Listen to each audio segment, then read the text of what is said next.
So tell me, friend, which one of the bitches sent you? The KGB wolf or the CIA jackal? Here's the news. Rapture isn't some sunken ship for you to plunder.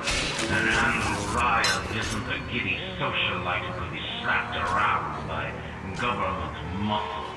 And with that, farewell, or thus Ladaglia, Jerry.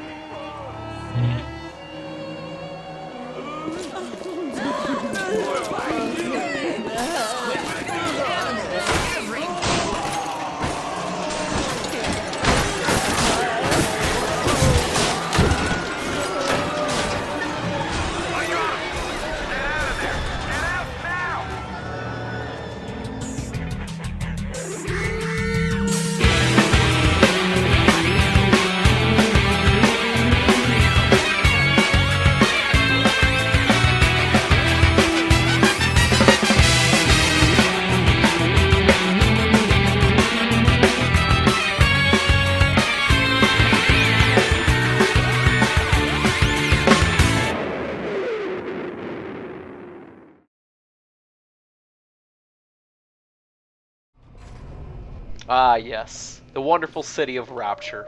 Bioshock was originally released in August of 2007 for the Xbox 360 and PC. However, Bioshock later did come out for the PlayStation 3 in October of 2008 from Irrational, Tute Marin, Tute Australia, and Digital Extremes. And for this recording I'm playing the PlayStation 3 version of Bioshock. The game itself is a spiritual successor to the System Shock series, which many of Irrational's team, including Ken Levine, worked on. Ken Levine himself would later go on to developing the game concept for Bioshock, and would also be Irrational's creative lead for the game. So let's find out if this game truly lived up to its hype in today's review. Now, to prevent spoilers for those who have yet to play this game, I won't give away too much. In fact, I'll let the intro to Rapture speak for itself. I am Andrew Ryan, and I'm here to ask you a question. Is a man not entitled to the sweat of his brow? No, says the man in Washington, it belongs to the poor. No, says the man in the Vatican, it belongs to God. No, says the man in Moscow, it belongs to everyone. I rejected those answers. Instead, I chose something different. I chose the impossible. I chose Rapture. A city where the artist would not fear the censor, where the scientist would not be bound by petty morality, where the great would not be constrained by the small. And with the sweat of your brow, Rapture can become your city as well.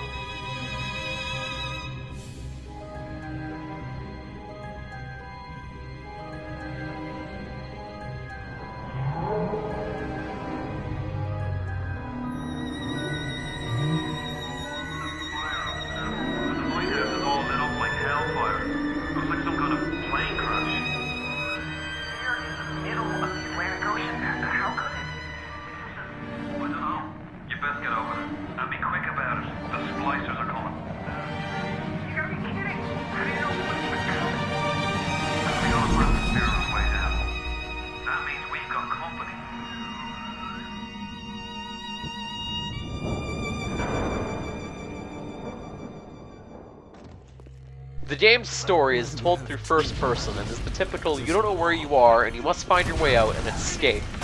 Or so it would seem at first. Yellow, always had been.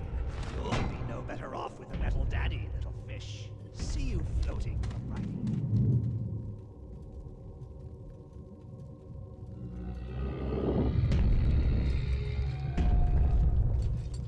Starting things off with the good.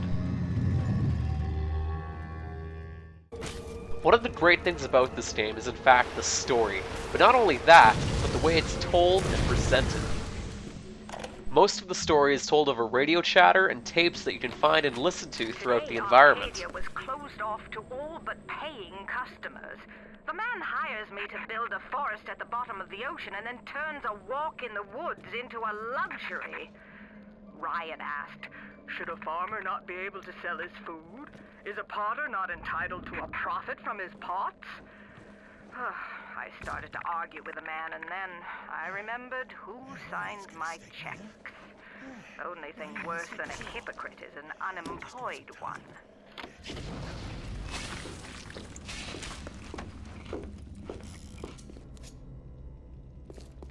Or even ghostly apparitions that you can find throughout the environment.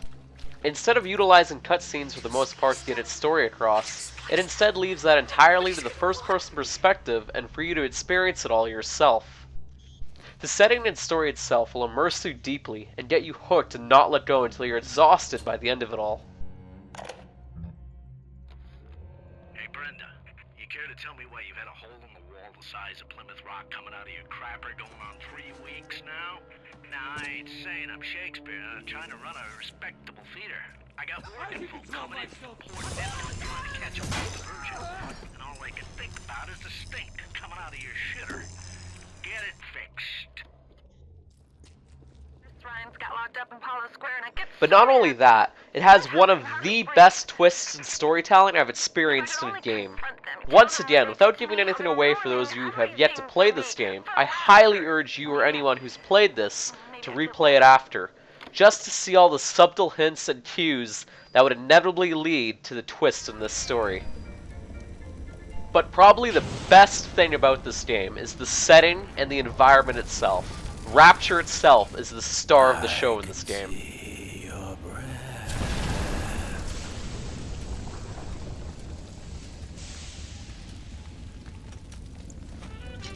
The atmosphere presented in this game is unforgettable. The feeling of decay and the utter craziness of its inhabitants, darkness, just to name a few. The watery depths of Rapture has some of the best atmosphere in any game I've played. From the watery depths of Neptune Bay,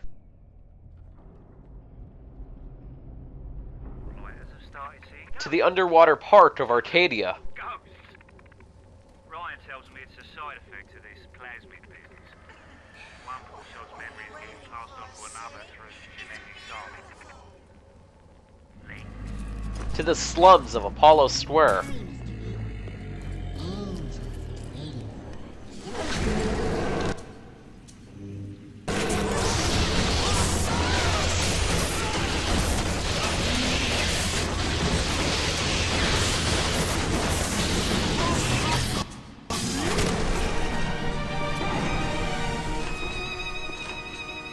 Welcome to Fort Frolic. and to my favorite and the downright crazy of Fort Frolic. Bioshock's environments are an absolute joy to explore. Each room can tell a story, feels once lived in, allows you to painstakingly search through them, and can bring out some of the most chilling and memorable moments in the game. We saw our Masha today. We barely recognize her. That's her, Sam said. You're crazy, I told him. That thing? That is our Masha? But he was right. She was drawing blood out of a corpse by Fontaine Fisheries. And then when she was done, she walked off hand in hand with one of those awful golems. Masha!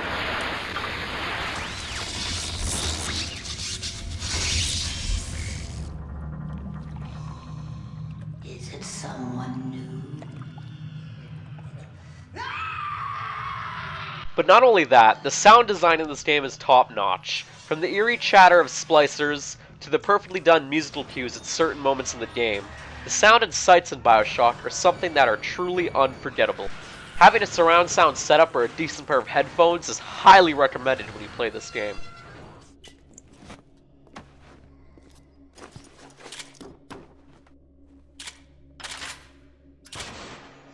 The controls and gameplay feel very smooth and natural.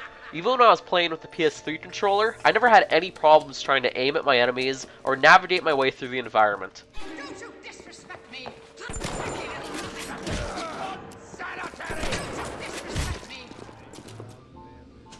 But not only that, Bioshock has plenty of variety and ways for you to make your way through Rapture thanks to plasmids, which are essentially your powers in this game.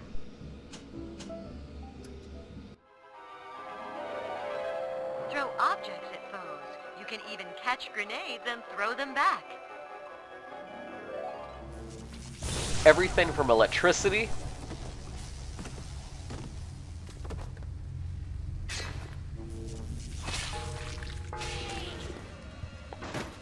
to fire at your fingertips. Bioshock has numerous powers that you can use and invest in at your disposal.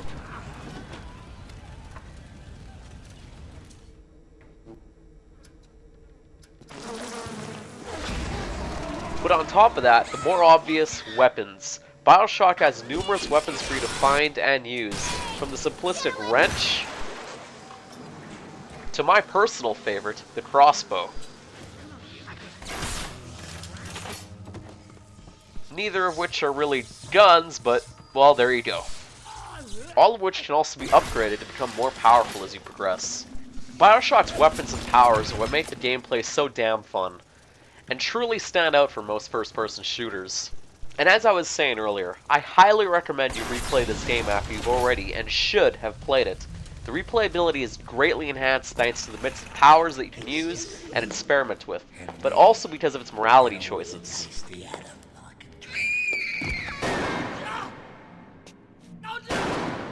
away from her, or it is you who will be shot next. Easy now, Doctor. He's just looking for a wee bit of Adam. Which I won't give away too much information on for plot reasons, but you can either harvest or save little sisters, and depending on your choice nets you more Adam, which allows you to upgrade your powers. Well, if you can get past the Big Daddy, that is.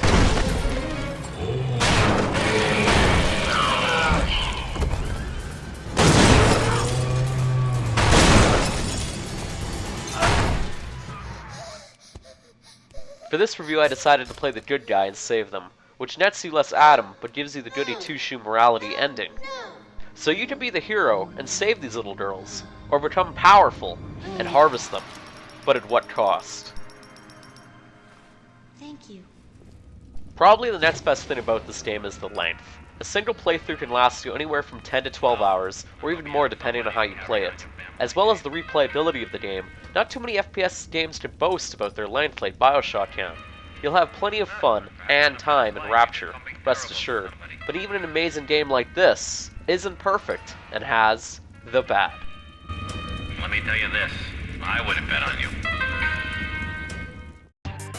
Bioshock is a pretty damn good game, so this will be just minor stuff. Starting off, I highly recommend you play this game on a harder difficulty, if you're experienced with FPS games. I played on normal, and for this recording I found myself far too overpowered way too early on in the game, and it became a cakewalk because of this. I didn't even die once throughout this whole playthrough, and maybe once or twice in my first run of it. My next minor gripe with Bioshock is the gunplay. It feels kind of weak. I don't really feel any impact with these weapons. As I said, just a minor gripe. And probably the biggest issue most people will have with this game is the backtracking. There are plenty of eye-roll inducing backtracking and fetch quests in this game, so expect to see a lot of the same areas. Thankfully though, the environments are amazing. My next issue, which is more subjective, but I figured I'd mention it, I found the hacking to be sort of stupid in this game. What does connecting pipes have to do with hacking and lockpicking safes for that matter? Overall, I thought it was kinda dumb and it got really boring pretty fast.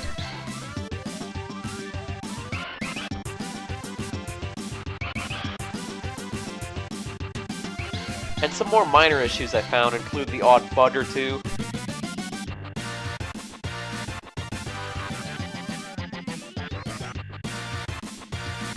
and some minor pop-in issues after loading into new areas, but nothing game-breaking. But now it's time for... What can I do with this one, Aphrodite? She won't stay still! I want to make them beautiful, but they always turn out wrong! That was too fat! This one too tall! This one too symmetrical! And now, what's this, goddess? An intruder! He's ugly! Ugly! Ugly! Ugly! That's right, the ugly. In this segment, I talked about the least important thing in any video game, the graphics. Graphically, this game still holds up to today. The environments are incredible, the art direction is amazing, and the texture quality is damn good even for consoles. Considering this originally came out in 2007. But not only that, it's one of the few games in 1080p on consoles. Considering that this game came out in the 7th generation of consoles, not too many games can boast that they had 1080p on consoles. All in all, it's still a pretty damn good looking game. The console versions still suffer from some minor FPS issues here and there, but nothing in comparison to some other games. So I recommend this both on PC and consoles. Hell, I recommend this game to anyone. If you haven't yet played Bioshock, go play it. It's a game you do not want to miss out on. And with that being said, it's a damn good conclusion to our 2 Deep Sea for You marathon here on a journalistic review in the Cynical Bastards YouTube channel. I score Bioshock on a deep scale if 1 was a fairly deep puddle in which I wouldn't want to ride my bike through, and 10 being the, oh, excuse me, apparently these past few 2 Deep Sea for You reviews, I was getting this wrong, the Mariana Trench. Well, anyways, I give Bioshock a solid Rapture depth level out of Mariana Trench. More like shit trench. I hope you guys enjoyed today's video. Make sure to click that like button and subscribe for more videos in the future. And make sure to also check out buttonsmashersblog.com. They did everything you could find or want on the website. Podcasts, you name it. Maybe me and Surf might show up in a few. As well as anime and manga reviews and impressions from their talented editors and writers. So if you love all things anime, this is the place to be. I know I sure do. As well as gaming reviews and let's plays. This is where you'll primarily find all of our content, as me and Seraph are now both editors over at buttonsmashersblog.com. So for all things Cynical Bastards, anime, manga, video games, and more, check out buttonsmashersblog.com.